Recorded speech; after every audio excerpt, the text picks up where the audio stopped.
এই যে বিশাল সবুজ মাঠ, এটি দেখে কি কেউ ধারণা করতে পারেন কিসের মাঠ?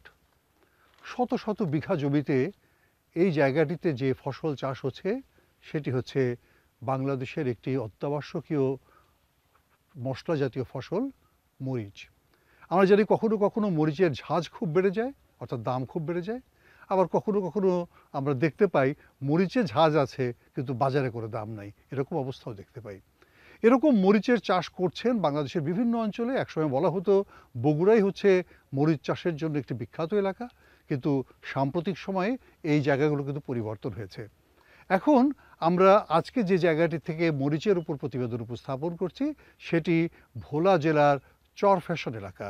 তার পাশে হচ্ছে মায়া নদী, আর মায়া নদীর পাশ দিয়ে যতগুলো জমি আছে সেই জমিগুলোতে কিন্তু এখন মরিচ চাষ হচ্ছে। শত শত বিঘা জমিতে মরিচ চাষ হচ্ছে, শত শত কৃষক সংগঠিতভাবে উন্নত জাতের মরিচ চাষ করছেন। আর এই মরিচ যে চাষ করছেন সেটিও পদ্ধতি হচ্ছে জৈব পদ্ধতি। সাধারণত কীটনাশক তারা ব্যবহার করছেন না, সাধারণত রাসায়নিকের ব্যবহার হচ্ছে খুবই কম, এবং জৈব পদ্ধতি অনুসরণ করে তারা নিরাপদ মরিচকে উৎপাদন করছেন। মরিচ উৎপাদনের ক্ষেত্রে নিরাপদতা একটি বড় ফ্যাক্টর, একটি বড় উপাদান। তার কারণ কাঁচা মরিচ আমরা কাঁচাই খেতে পছন্দ করি, আর সেক্ষেত্রে যদি কোনো বিষাক্ত উপাদান থাকে তাহলে শরীরে কিন্তু অনেক ক্ষতি হওয়ার সম্ভাবনা থাকে। সেই জায়গাটিতে নিরাপদ যে মরিচ উৎপাদন সেটি একটি গুরুত্বপূর্ণ বিষয়। দর্শক মণ্ডলী, অনুষ্ঠানের এই পর্যায়ে দেখুন এই বিষয়ের উপর আমাদের আজকের প্রতিবেদন।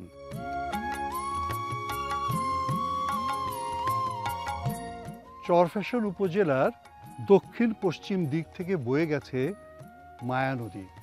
এই মায়া নদী কিন্তু অত্যন্ত স্রোতস্বিনী নদী, এবং জোয়ার ভাটা এখানে খেলা করে, এবং এখান থেকে কিন্তু অনেক ছোট ছোট খাল বয়ে গেছে গ্রামের ভিতর দিয়ে। এই মায়া নদীর চকে পশ্চিম আওয়াজপুর বলে যে এলাকাটি আছে সেই এলাকাটি হচ্ছে মূলত মরিচ চাষের এলাকা। দর্শক মণ্ডলী, এখানে ঠিক কত শত বিঘাতে মরিচ চাষ হয় এটির পরিসংখ্যান আমাদের কৃষক ভাইদের কাছ থেকেও নাই। তারা বলেন যে অনেক এলাকা, অনেক বড় এলাকা, আসলে এক প্রান্তে দাঁড়ালে আর এক প্রান্ত দেখা যায় না, এরকমই জমিতে কিন্তু মরিচ চাষ হয়।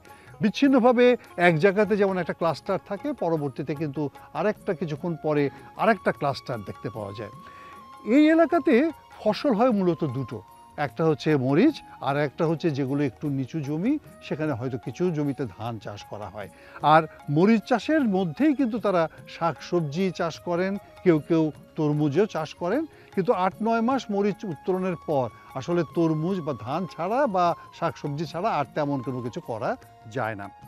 এইখানে এই মরিচ চাষ করছেন কৃষকরা অনেক দিন থেকে, এবং করছেন কিন্তু সংঘবদ্ধভাবে ক্লাস্টার পদ্ধতিতে।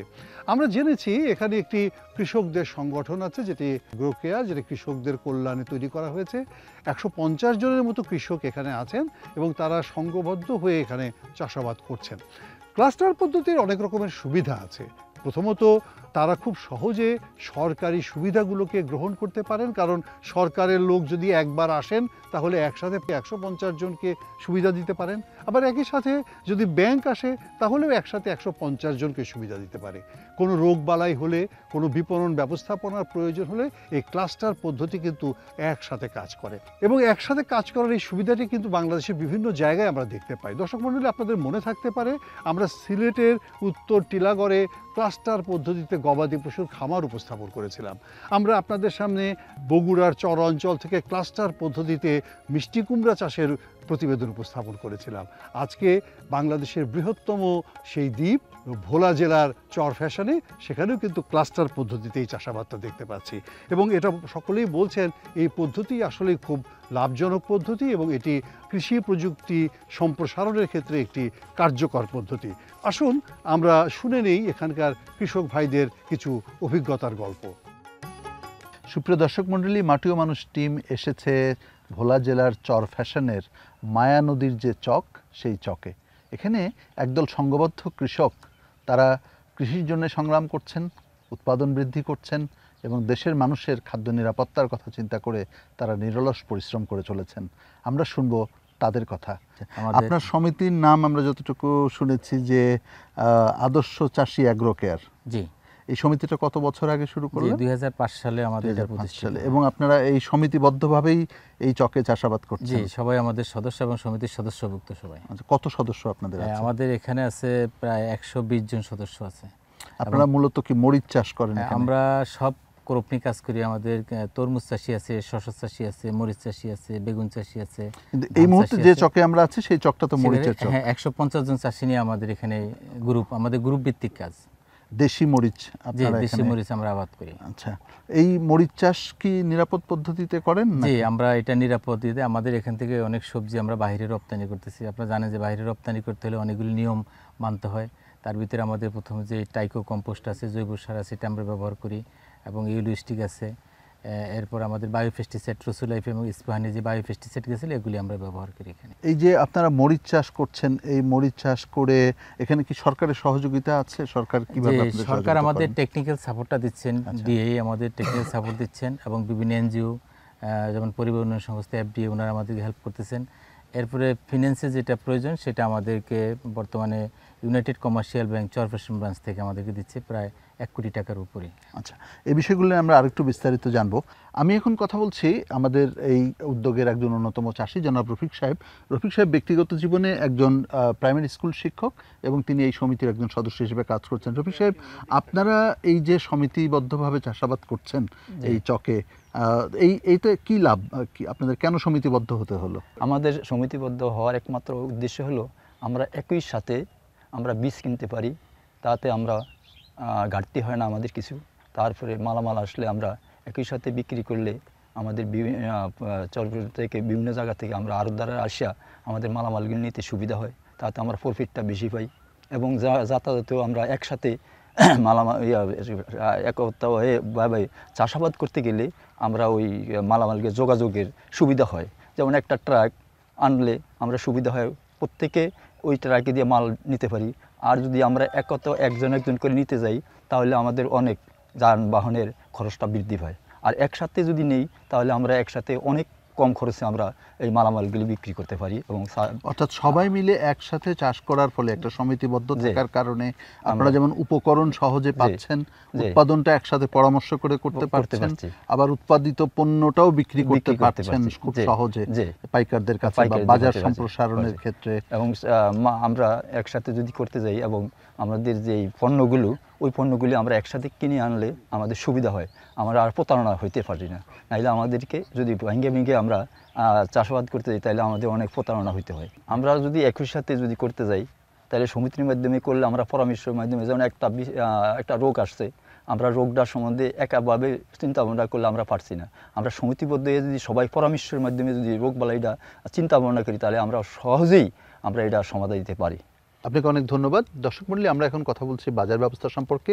এই সমিতির একজন সদস্য কিভাবে তারা এই সমিতির মাধ্যমে তারা বাজার ব্যবস্থাপনার উন্নয়নে সহায়তা করতে পারছেন সে সম্পর্কে একটু জানবার চেষ্টা করব জনাব মঞ্জুর পাটোয়ারির কাছ থেকে। জনাব মঞ্জুর পাটোয়ারি, মাটি ও মানুষের পক্ষ থেকে আপনাদেরকে শুভেচ্ছা জানাই এবং স্বাগত জানাই আমাদের আজকের অনুষ্ঠানে। ধন্যবাদ স্যার। জি, আপনারা যে আজকে এখানে সংঘবদ্ধভাবে চাষাবাদ করছেন, এই মুহূর্তে আমরা যে মরিচের ক্ষেতে দাঁড়িয়ে আছি, তো এই সংঘবদ্ধ হওয়ার ফলে বাজার ক্ষেত্রে আপনার কি ধরনের সুবিধা পাচ্ছেন?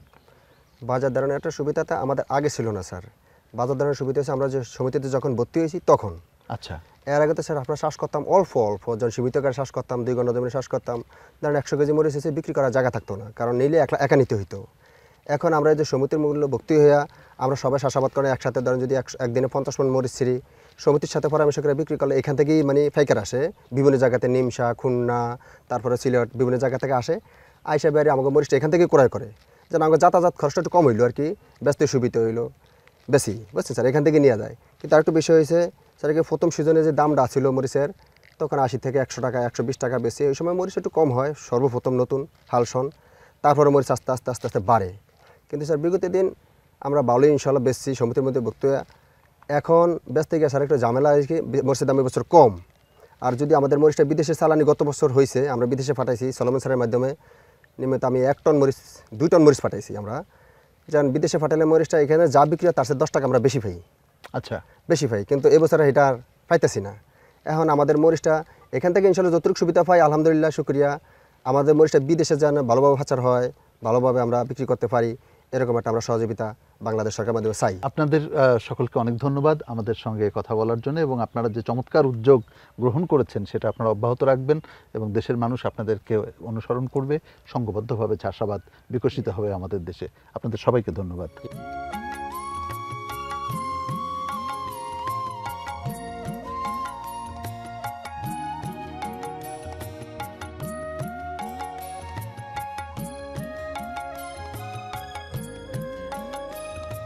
আমরা জানি যে কেন্দ্রীয় ব্যাংকও বর্তমান সময়ে ক্লাস্টার পদ্ধতিকে সম্প্রসারণ করার চেষ্টা করছে, আর বেসরকারি ব্যাংকগুলোকেও কিন্তু উৎসাহিত করছে কিভাবে তারা প্রত্যক্ষ কৃষি ঋণের মাধ্যমে কৃষকদেরকে সহযোগিতা করতে পারে। আসলে বেসরকারি ব্যাংকের দৃষ্টিভঙ্গি আগের চেয়ে অনেক বেশি পাল্টেছে। আসুন আমরা একটু শুনে নেই বর্তমান সময়ে বেসরকারি ব্যাংকগুলো এই ধরনের ফিন্যান্সিংকে কিভাবে দেখছে সেই বিষয়ে। আমরা গত 4-5 বছর ধরে আমাদের বাংলাদেশের যেটা ভিত্তি কৃষি এবং আমাদের কৃষক, তাদের পাশে দাঁড়ানোর জন্য প্রচেষ্টাতে আমরা আগিয়ে এসেছি। যদিও এটা মনে হতে পারে যে একটা কমার্শিয়াল ব্যাংক, তারা তো কর্পোরেট লোন দেয়, তারা তো আপনার এসিবি লোন দেয়, তারা কিভাবে আপনার কৃষকের পাশে থাকবে এই চিন্তাও তো প্রথমে ছিল। আমরা কি করলাম, 2020 থেকে আমরা একটা ক্লাস্টারকে কিন্তু আমরা ফাইন্যান্স করতে পারবো। তাহলে কি হবে, একটা ক্লাস্টার হতে দেখা যাবে যে 200 কৃষক আছে, আপনার 400 কৃষক আছে, ওখানে কিন্তু আমরা তাদের পাশে দাঁড়াতে পারবো। ভরসা জানলার মাধ্যমে আমরা আপাতত সমগ্র বাংলাদেশে সবগুলো উপজেলাতে যত কৃষক আছে এবং সরকারি যত আপনার কৃষি কর্মকর্তা, পানি সম্পদ কর্মকর্তা, মৎস্য কর্মকর্তা, তাদেরকে নিয়ে আমরা তাদেরকে ট্রেনিং দেওয়ার মাধ্যমে তাদের সঙ্গে কৃষক, সরকারি যারা এই কর্মকর্তা এবং ব্যাংক, আমরা সবাই মিলে যেন সমষ্টিগতভাবে যেন ওই অঞ্চলে যারা কৃষকদের পাশে দাঁড়াতে পারি, আমরা এখানে কাজ করেছি। এই স্কিমের আন্ডারে আমরা আপাতত প্রায় 14,000 মাঠ পর্যায়ে আপনি কৃষককে এটার নেটওয়ার্কের মধ্যে এনেছি। তাদের সবাইকে আমরা এখানে ট্রেনিং দেওয়া হয়েছে এবং 1350 মতো সরকারি এই 3 ধরনের যারা কর্মকর্তা, তারাও কিন্তু এই ট্রেনিং আওতার মধ্যে এসেছে।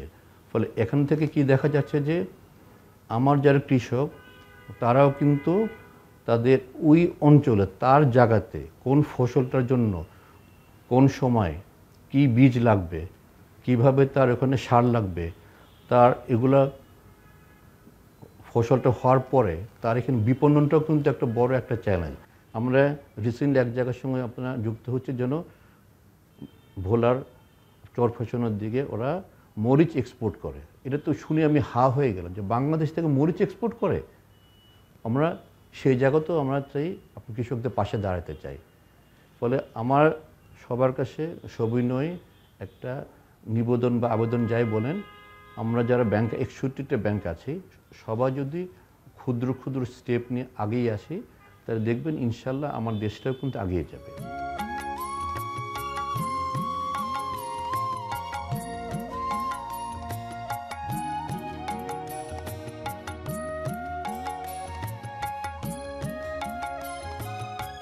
আমরা মনে করি সংগঠনের কোনো বিকল্প নাই। সংগঠন হচ্ছে একটি শক্তি, একসাথে কাজ করার শক্তিই আলাদা। আমরা জানি যে এককভাবে অনেক সমস্যার সমাধান করা যায় না, কিন্তু সংগঠিতভাবে অনেক সমস্যার সমাধান করা যায়। আদর্শ চাষী অ্যাগ্রো কেয়ার তারা যে কাজটি করেছেন সেটি কিন্তু একটি সংঘবদ্ধ কৃষকের কার্যক্রমকে তারা প্রমাণ করে দেখিয়ে দিয়েছেন যে কিভাবে সেটি সফলতার দিকে যাওয়া যায়।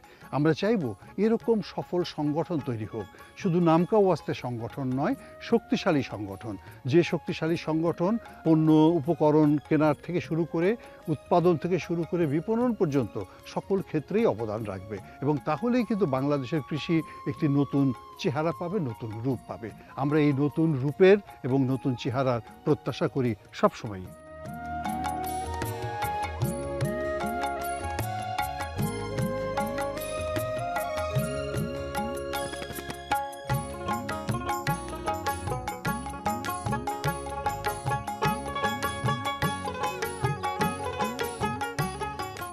কথা হচ্ছে কৃষক উৎপাদন করবেন, কিন্তু কৃষক উৎপাদন করবেন কিসের জন্য? মুনাফার জন্য। যদি কৃষক উৎপাদন করতে গিয়ে মুনাফাটি করতে না পারেন, তাহলে কৃষকের ভেতরে কিন্তু আগ্রহটি ধরে রাখা যাবে না। আমরা এখানে এসে শুনতে পেয়েছি মৌসুমের শুরুতে কৃষক যে দাম পেয়েছেন, মৌসুমের শেষ পর্যায়ে বা মাঝ পর্যায়ে এসে তার দাম অনেকখানি কমে গেছে। যদি 1 কেজি মরিচ তুলতেই খরচ হয় 5 টাকা 6 টাকা, আর 20 টাকা কেজি যদি সেটি বিক্রি করতে হয়, তাহলে কৃষকের পকেটে আর যায় কি? আমাদেরকে এই জায়গাটিতে কাজ করতে হবে, যাতে বাজার ব্যবস্থাপনায় একটি বড় ধরনের ভূমিকা রাখা যায়, কৃষক যাতে উপযুক্ত মূল্য পায়। এবং আমরা মনে করি যে কৃষকের ফসলের মূল্যকে নিশ্চিত করা, লাভজনক মূল্যকে নিশ্চিত করা এই সময়ের সবচাইতে বড় চ্যালেঞ্জ। এবং সরকারি বেসরকারি যারা আছেন তারা প্রত্যেকে চেষ্টা করবেন কিভাবে কৃষককে ভালো দাম দেওয়া যায়, কিভাবে কৃষককে লাভজনকভাবে ফসল উৎপাদনে উৎসাহিত করা যায়। আমরা চাইব এখানে যে কৃষকরা উৎপাদন করছেন সেই উৎপাদিত নিরাপদ মরিচ দেশের প্রত্যন্ত অঞ্চলে ছড়িয়ে যাবে, এবং আমরা চাইব এটি বিদেশে রপ্তানি হবে এবং রপ্তানির বাজার আরও সম্প্রসারিত হবে, এবং এমনিভাবেই কিন্তু এই এলাকার কৃষক তাদের জীবনকে উন্নত করতে পারবেন, তাদের ভবিষ্যৎকে সমৃদ্ধ করতে পারবেন। আজ এ পর্যন্তই। সকলকে শুভেচ্ছা জানিয়ে এবং আগামী অনুষ্ঠানগুলো দেখার আমন্ত্রণ জানিয়ে শেষ করছি। সকলকে ধন্যবাদ।